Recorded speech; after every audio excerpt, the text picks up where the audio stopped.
Bueno, a ver, en realidad Pierre, poeta y amigo, ha elegido para su presentación a una de las personas más absolutamente incapaces de hablar de las anomalías del cuerpo. Y lo sabe bien, y quizá por eso lo ha hecho, ¿no?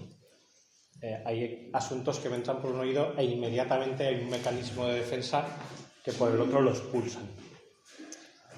Y sin embargo, creo que soy una persona bastante capaz de vincular todo ese tipo de cosas innombrables, o que no se pueden nombrar, o que se deberían nombrar, ya veremos, pero las puedo convertir y las puedo vincular con la poesía.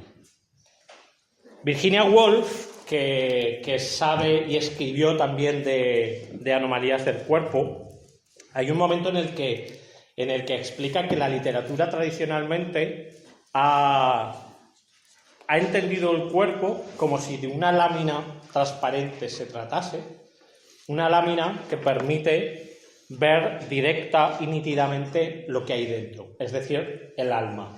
Y sin embargo dice, pero el cuerpo no desaparece nunca, el cuerpo está ahí, siempre presente, el cuerpo cambia, se deteriora, se embellece, envejece, etcétera, etcétera, ¿no? Y Virginia Woolf dice, ¿por qué la literatura se ha centrado en las cuestiones del alma y en las cuestiones del pensamiento, cuando tiene un cuerpo siempre presente, que aunque sea como una lámina, no se anula a sí mismo, y debería la literatura de tratar ese cuerpo y no solo el alma y el pensamiento? ¿Por qué sucede esto? Pues probablemente porque, como dice otra maravillosa señora que también ha escrito sobre las anomalías del cuerpo, que es Susan Sontag en algún momento da a entender que hay determinados conceptos o determinadas palabras que tienen en sí o guardan una cierta, o nos parece que aportan una cierta obscenidad, ante las cuales somos tímidos, tenemos miedo, tratamos de evadirnos, y entonces por eso probablemente muchas de las cosas del cuerpo, ahora la literatura ya sí, pero cuando escriben estas mujeres todavía no se han tratado de la misma manera, ¿no? Son palabras como que generan una cierta convulsión extraña y que nos alejan de lo que significan, ¿vale? Entonces aquí ya podemos meter a André Breton, porque una presentación de Pierre sin André Breton sería absolutamente imposible. André Breton sabe del cuerpo, sabe de los amores, sabe de las ocultaciones y tiene una frase famosísima que vincular con esta convulsión que digo yo que pueden provocar determinados conceptos, que es la belleza será convulsiva o no será. La belleza tiene que agitarnos, tiene que mover desde las entrañas, ¿vale? Esa belleza revelada procede, según Breton en El amor loco, de una conjunción turbadora entre los acontecimientos reales y lo que nosotros hubiésemos deseado. Yo deseo algo, salgo a la calle y todo se enreda. Entonces, esa turbación que se produce entre el deseo y lo que realmente sucede es la que conduce a la revelación de la belleza, ¿no? Por lo tanto, la belleza siempre va a ser una especie de mezcla de felicidad, inquietud, alegría y terror, temor, angustia. Es decir, la belleza no es una balsa de aceite, sino que es una turbulencia constante. Lo maravilloso, que es una palabra que tú has utilizado, yo he utilizado, todo el mundo ha utilizado, todo el mundo que tiene alguna pata metida en los surrealismos, lo maravilloso radica un poco en la diferencia que hay, como más o menos acabo de decir, entre el objeto deseado y el hallazgo.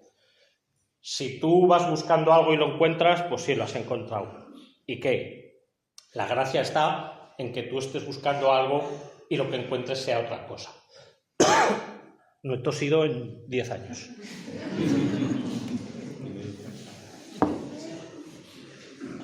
¿Qué sucede con lo que hallamos así de una forma casual?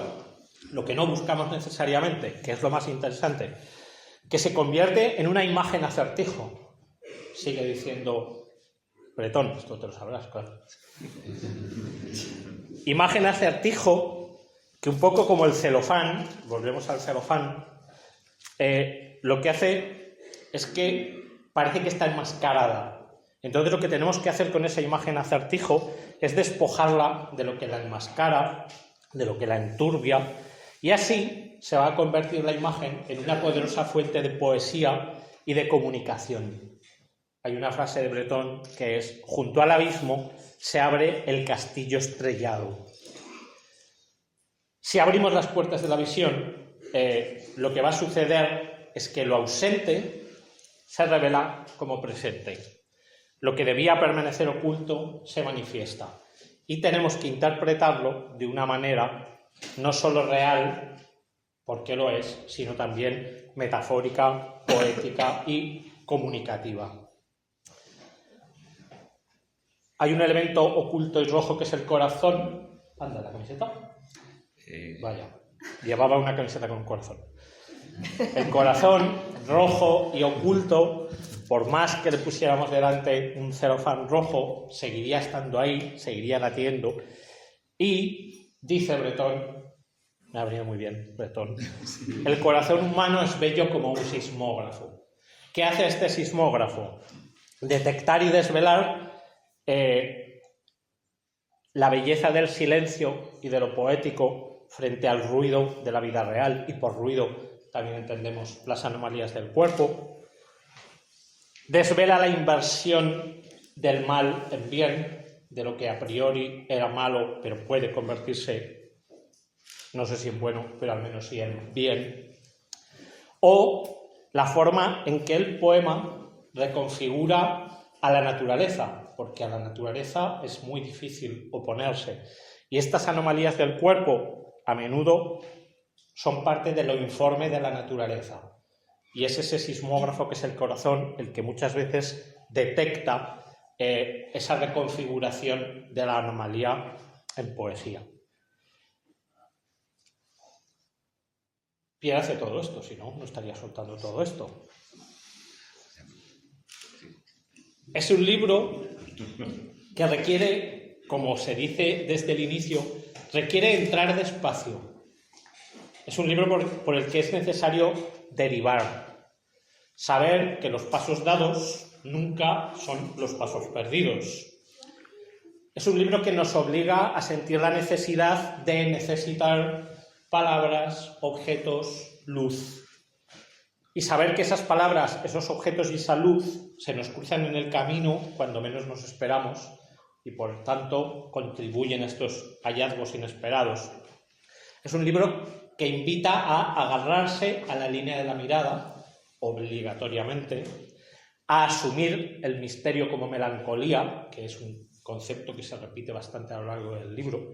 De hecho, Poe venía a decir algo así como que la melancolía era una de las bases para crear lo bello. Misión cumplida. Es un libro que invita a no destruir lo escrito, aunque tú digas que hay que destruir lo escrito y hayas destruido cosas escritas. El libro invita a no destruir lo escrito y sí a guiar o a dejarnos guiar o a ser guiados por las palabras y sobre todo a continuar y a seguir, ¿vale? Hay un doble movimiento en este libro. Hay dos temas esenciales que es evidente, que luego me los contó él, por si no los había visto, que son la espera y el silencio.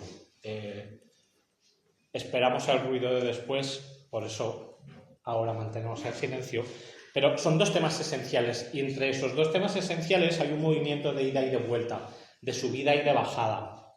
La bajada atiende a conceptos como derrota, tiniebla, descarrilar, tormenta, tormento, terrible, derrumbe, escozor, temblor, sinsabor, ahogo, incertidumbre, cansancio, desplome, saturación, amargura, maremoto y tantos otros. Bajada. Y sin embargo, hay luego un movimiento de subida, que es con el que nos tenemos que quedar, finalmente, que alude a conceptos como soñar, jugar, la belleza, las pupilas, las palabras, la luz, el encuentro, el descubrimiento, el verdor, el camino, el germinar, el mar, el color, la cercanía, el encuentro, el respirar, el acariciar, el hechizo, el clamor y el amor.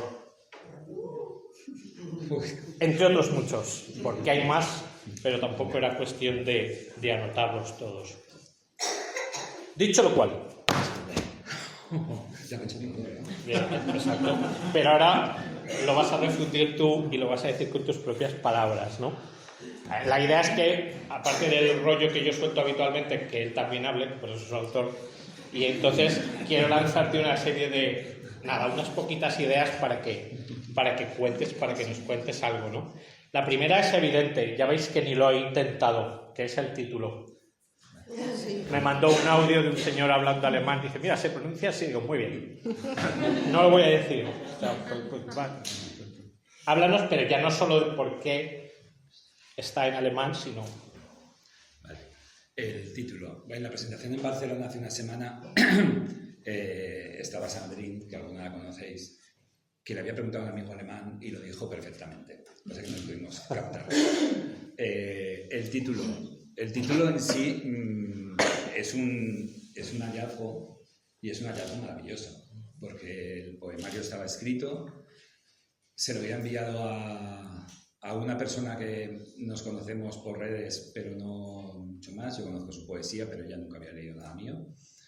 Y me dijo, ¿y el título? Y de repente, mirando en las libretas en las cuales no solamente dibujo letras sueltas, sino también escribo, aunque luego las tire, vi que había una anotación, supongo que de algún texto, de algún libro que estaba leyendo, y estaba la anotación que empieza el libro, que es de Schelling, que es un filósofo romanticista alemán, y que me la encontré y dije, hostia, es perfecta, ¿no? Dice, se denomina un Heilig a todo lo que, debiendo permanecer secreto, oculto, no obstante, se ha manifestado. Y me parecía un buen título, bueno, ya sabes que yo a los títulos de mis exposiciones siempre pongo nombres largos, que nunca me acuerdo, y demás. Pues a esto era un nombre corto, pero impronunciable. Era por seguir haciendo algo parecido a lo mío.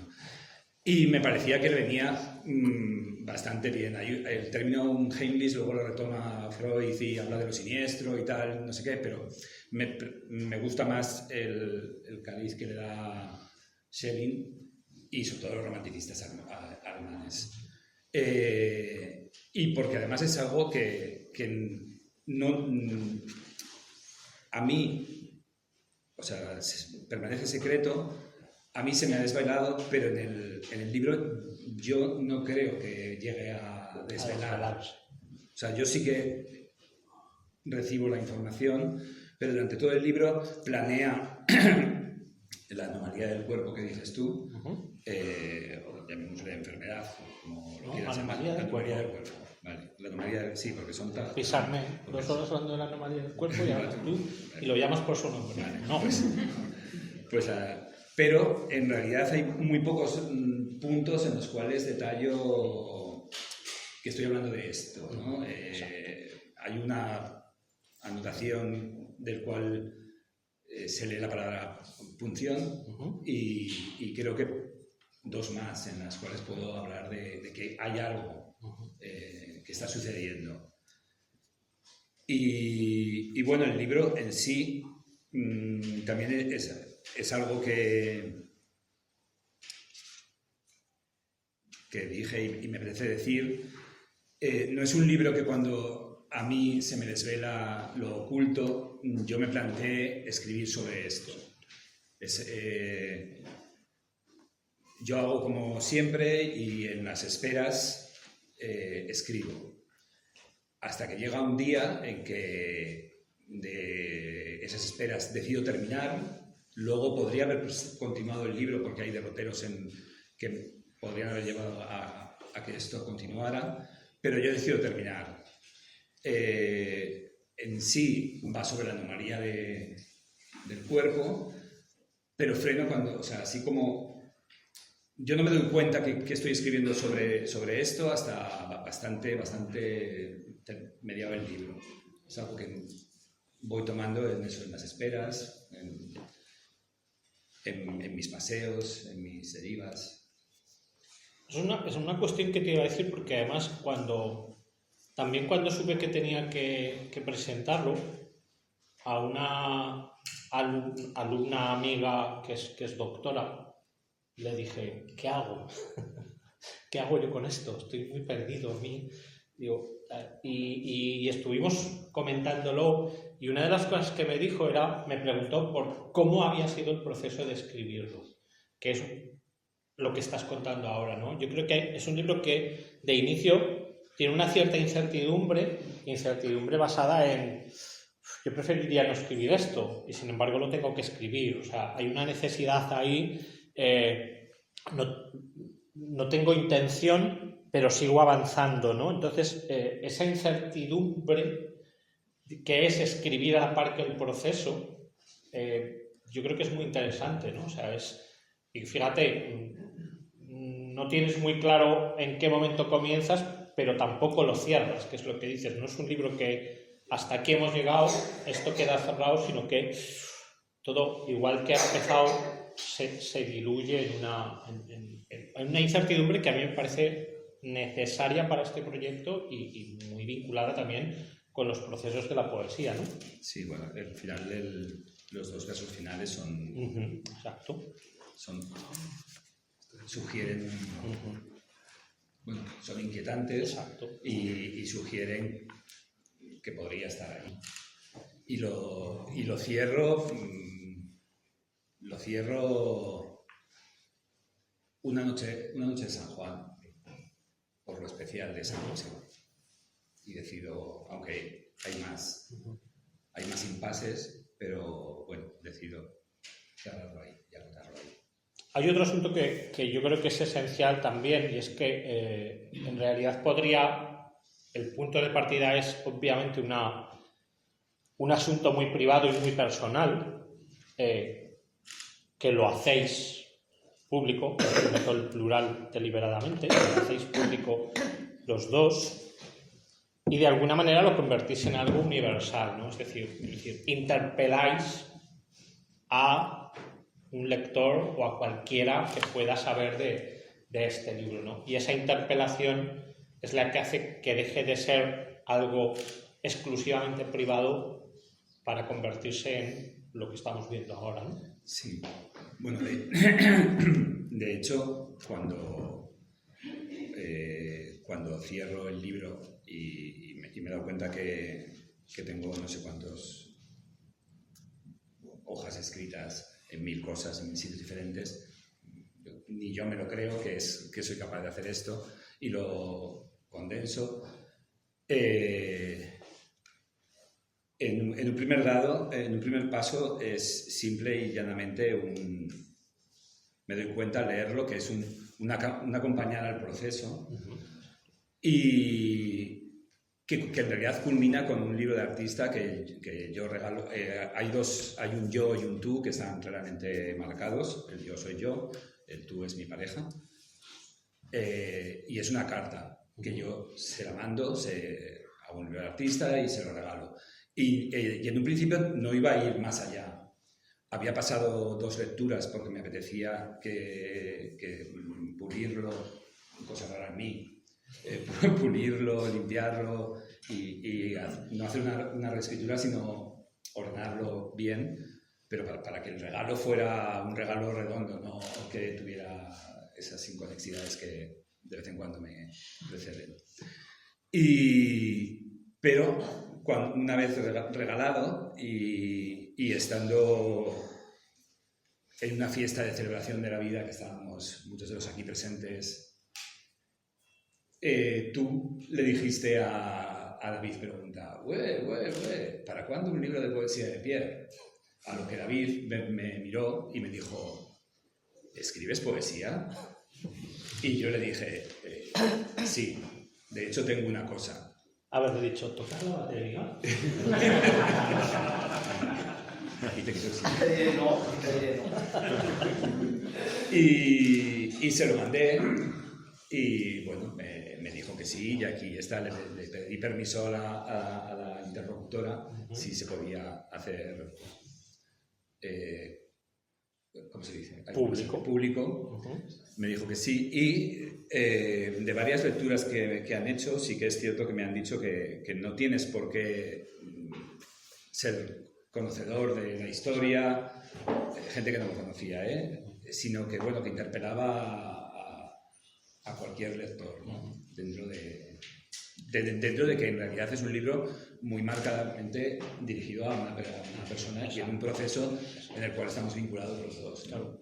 Pero se hace universal, por decirlo así. Exacto, que estáis vinculados los dos, pero no os habéis vinculado al resto de lectores y de posibles lectores, porque además también hay un aspecto que, bueno, que es con este listado de términos con el que he terminado, que es evidente que hay, si el punto de partida es oscuro, pero es un libro que tiende a la luz completa y absolutamente, ¿no? Sí, sí. No es... No, es yo creo que es un libro en el cual busca la luz, busca, bueno, por parafrasear a los surrealistas, busca la belleza, la libertad y el amor. Exacto. Y hay algo que es muy importante, que luego ya se encargarán los editores y Antoine de destrozar, que es el tema del silencio, porque yo creo que es algo que es esencial en el libro, ¿no? O sea, yo te imagino a ti en silencio, constantemente tomando esas notas, y viniendo, dándole vueltas, destruyendo algunas, como en algún momento dices, no sabiendo en qué medida, pero para mí la poesía es en gran medida, en un elevado porcentaje, silencio, pero en determinados casos todavía más, ¿no? El ruido ajeno, el ruido de lo que puede rodear un hecho como este, hay que borrarlo, ¿no? Bueno, mucha parte de las notas del libro está escrito cuando esperaba y en silencio, muy cerca de los que conozcáis Girona, muy cerca del Ter, un sitio por el cual no pasaba nadie, es una especie de parque, y que yo me sentaba y escribía. Puedo hacer una alegoría contra no, contra los turistas, pero contra los ciclistas. No. Me voy a decir que solo pasan a ciclistas, pero no, sí, tiene mucho sentido el silencio. El silencio no solo en el libro y a la hora de escribirlo, sino también el silencio en el proceso. O sea, durante el proceso hay mucho silencio y creo que hay algún verso que lo dice, que algo creo que está apuntado. Sí, hay varios momentos en los que... Sí, no, hay uno en el que, bueno, habla de quiero leer tu rostro. O sea, en realidad es como para entender, o sea, hay unos silencios entre los dos que hacen que yo sí que veo lo que está pasando, ¿no? Bueno, y para terminar, para dar paso a los músicos, músicos sois, nada, quiero rematar con otra frase de Breton, porque, a ver, yo creo que ha quedado un poco claro, no sé si lo hemos velado o no, pero ha quedado claro que esto es un libro de amor, ¿no? Y hay una frase de Breton que dice que lo insólito es inseparable del amor, ¿no? Y lo insólito es lo que no esperábamos, etcétera, etcétera. Y el propio Breton, en un momento dado, hablando de estos temas, a Breton le encantaban también las cartas, la adivinación por las cartas, etcétera, etcétera. Y hay un momento que explica una cosa que me hizo mucha gracia, ¿no? Y es que dice que en una baraja que él tiene, de esa baraja saca la reina de corazones y la reina de diamantes, que casualmente son las dos reinas rojas que, si les colocamos delante joder, se me acaba de ir la palabra, el celofán. Joder, si colocamos delante el celofán son indistintas, no sabemos si es la de diamantes o es la de corazones, ¿no? Y Breton, por una cuestión pura y simplemente estética, dice que a él le gusta mucho más la de diamantes. Dice, de mi baraja a mí la que me gusta es la de diamantes. Entonces, como Pierre es más bretoniano que yo, a Pierre, porque hay una cosa que nos une, que son las martas. Esto es una broma privada de la que hemos hablado. Hoy era la hora de las martas. Entonces, a Pierre le hago entregas de la dama de... Joder, picas, iba a decir diamantes, para que se la entregue a su dama, y yo, que soy menos bretoniano, me quedo para la mía de corazones. ¿Vale? Y damos paso a los señores músicos, ¿vale?